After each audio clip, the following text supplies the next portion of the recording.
어떤 공간에 들어가게 되면 우리가 그 분위기에 압도되기도 하고 또 어떤 공간은 우리에게 편안함을 주기도 하죠. 자, 이렇듯 공간이 주는 분위기를 이것을 우리는 인테리어라고 부릅니다. 요즘 인테리어에 대한 관심이 굉장히 높아지고 있는데요. 그래서 오늘은요. 인테리어에 대한 모든 것을 알려드리겠습니다. 인테리어의 고수 나오셨습니다. 어서 오십시오. 안녕하세요. 18년차 인테리어 디자이너 광나연입니다.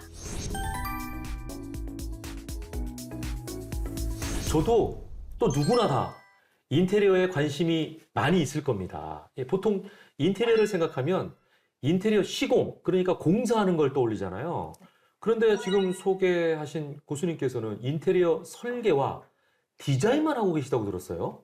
네, 맞습니다. 저 같은 경우 인테리어 업체의 의뢰를 받거나 혹은 기업, 개인에게 의뢰를 받아 공간 인테리어에 대한 설계 도면과 3D 모델링을 해드리고 있습니다. 인테리어, 그럼 그냥 와서 공사하면 되지 이렇게 생각하는데 설계가 중요한 이유가 있을까요? 인테리어에 있어 시공 전 모든 요소가 유기적으로 작동할 수 있도록 세밀한 계획을 짜는 것이 인테리어 디자인 설계입니다.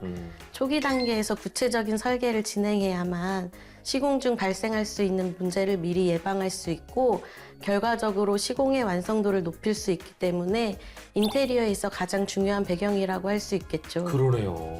자, 그러면 여기서 궁금해지는 게 인테리어 설계가 만약 잘못됐다. 그러면 어떤 문제가 발생하게 됩니까? 설계가 충분히 세밀하지 않으면 시공 과정에서 다양한 문제가 발생할 수 있는데요. 인테리어를 바꿀 때 많이 신경 쓰는 부분이 벽면 마감재나 도어 이런 것들이에요. 네. 벽면 마감재마다 특성도 다르고 그에 따른 두께도 다릅니다. 이때 이런 두께의 차이를 고려하지 않고 그냥 인테리어를 하면 벽과 문 사이에 작은 틈이 생기거나 이음새 부분이 고르지 않게 나타나서 재시공을 해야 하는 경우가 생깁니다. 아, 그러면 비용이 2배로 들겠네요. 예를 들어 지금 사진으로 보이는 벽면을 보시면 네.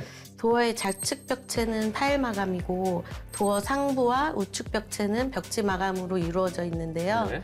타일과 벽지는 벽체 두께가 다릅니다. 예. 이를 고려하지 않고 그냥 마감 처리를 하게 되면 타일의 단면이 보이거나 틈이 생기게 됩니다. 하지만 인테리어 설계를 할 때 이 부분도 3D 디자인을 통해서 미리 파악하면 도어 프레임을 돌출시키고 도어 마감재를 상부까지 연장시켜서 틈이 발생하지 않게 막을 수 있습니다. 아, 두 번째 예시를 한번 보시면 네. 첫 번째 사진과 두 번째 사진의 차이점이 보이시나요? 잠깐만요. 제가 봤을 때는 잘 모르겠는데 첫 번째는 느낌상 좀 약간 허술해 보이기도 하고요. 네, 잘 보셨는데요. 맞아요? 네, 자세히 보시면 화장실 마감에 사용된 타일의 개수가 다르고 매지 라인을 맞추지 않은 것을 확인하실 수 있어요. 야, 그 차인데도 이렇게 전체적인 느낌이 다르네요. 네, 면적과 타일 크기를 고려하지 않고 디자인을 하면 첫 번째 사진처럼 타일의 개수가 훨씬 더 많이 사용되고 보기에도 안정적인 느낌을 줄 수가 없어요. 네네. 그런데 설계를 통해 면적 등을 계산하면 두 번째 사진처럼 타일도 훨씬 덜 사용되어 재료비도 아낄 수 있고 또 보기에도 훨씬 안정적이고 깔끔한 느낌을 줄 수 있습니다. 와, 설계와 디자인을 어떻게 하느냐에 따라서 인테리어에 사용되는 비용이 절감될 수도 있다는 말씀이세요. 네, 그렇습니다. 지금 말씀을 들어보니까 야, 이걸 저 혼자서 감당하기에는 무리일 것 같아요. 예, 그냥 에라이 그냥 업체에 맡길란다 하는 분들도 있을 것 같거든요. 시공업체에다 그냥. 이럴 경우에 주의해야 하는 것들이 있을까요? 우선 가장 중요한 건 계약서라고 말씀드릴 수 있는데요. 계약서에는 공사 완료일, 하자 보수 계획, 공기 지연 시 발생할 페널티 조건 등이 포함되어야 합니다. 뉴스에서 종종 접할 수 있는 인테리어 사기를 보면 공사 완료일을 제대로 적지 않아 생기는 피해들이 있는데요. 네. 계약서상 인테리어 공사 완료 날짜와 예상의 추가 비용 방지 조항 등을 넣으면 공사 완료 기한까지 마치지 않을 경우 문제 제기를 할 수 있고요. 또 예상 초과를 막을 수도 있습니다. 그렇군요. 이게 사실은 공사하는 분이 아유 죄송한데 한 며칠 더 걸리겠어요 하라고 하면 믿을 수밖에 없잖아요. 네, 이런 계약서가 굉장히 중요하겠네요. 자, 이렇게 꼼꼼하게 계약서를 작성한 다음엔 아까 그 고수께서 말씀하셨던 설계나 디자인을 살펴보면 되는 건가요? 맞습니다.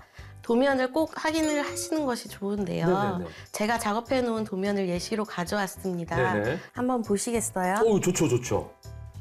자, 네. 잘 알겠네요. 예. 아, 너무 어려운데요? 너무 어려워. 이거 일반 사람이 보고 어떻게 알아, 이걸? 보시면 사용되는 자재의 치수, 네. 색상 코드 등 모든 세부 사항이 여기 적혀 있는 걸 확인하실 수 있어요. 네네네.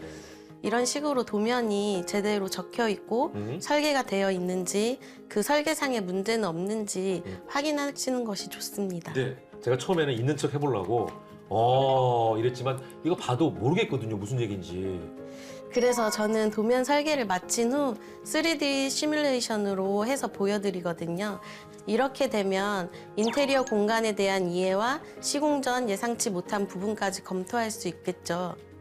저도 인테리어에 나름 관심이 있어서 좀 여러 가지 찾아보고 했다고 생각했는데 알면 알수록 어려운 세계가 인테리어네요. 그렇죠. 그렇기 때문에 시공업체의 지명원 등을 확인해서 꼭 믿을 수 있는 업체인지 확인해 보시는 것이 좋고 계약 시에 도면, 스펙북, 그리고 공정표까지 받아보시는 것을 추천드립니다. 네. 또 궁금해지는 게 혹시 인테리어가 내가 사는 주거 인테리어, 집 인테리어도 있겠지만 상가를 내가 운영한다 그러면 상가 인테리어도 해야 되잖아요. 이 각각 다른 포인트가 있을까요? 물론입니다. 상가와 주거 공간은 목적이 다르기 때문에 설계 접근 방식도 달라지는데요. 상가는 고객의 유입을 고려한 동선 설계와 매장 내에서 자연스럽게 이동하고 구매하도록 유도하는 것이 중요하죠. 그렇죠. 반면 주거 공간은 거주자의 라이프 스타일이나 편리함을 최우선으로 두는데요. 편리한 수납 공간, 적절한 가구 배치 등을 통해 거주자의 일상이 편리하도록 설계하는 것이 특징입니다. 그러네요. 생각해보니까. 거주 인테리어는 내가 편해야 되는 거고 상가 인테리어는 손님이 편해야 되네요. 그죠? 자, 혹시 마지막으로 인테리어 설계를 계획하시는 분들께 전하고 싶은 말씀 있으세요? 인테리어를 준비하실 때는 먼저 디자인 설계를 계획한 후에 시공업체의 견적을 받아보시는 것이 좋은데요. 평당 단가가 아닌 디자인 난이도와 마감재에 따른 세부 견적을 받는 것이 좋습니다. 저 또한 앞으로 합리적인 비용으로 창의적이고 실용적인 디자인을 통해 고객들의 삶의 질을 높이는 공간을 만드는데 최선을 다하겠습니다.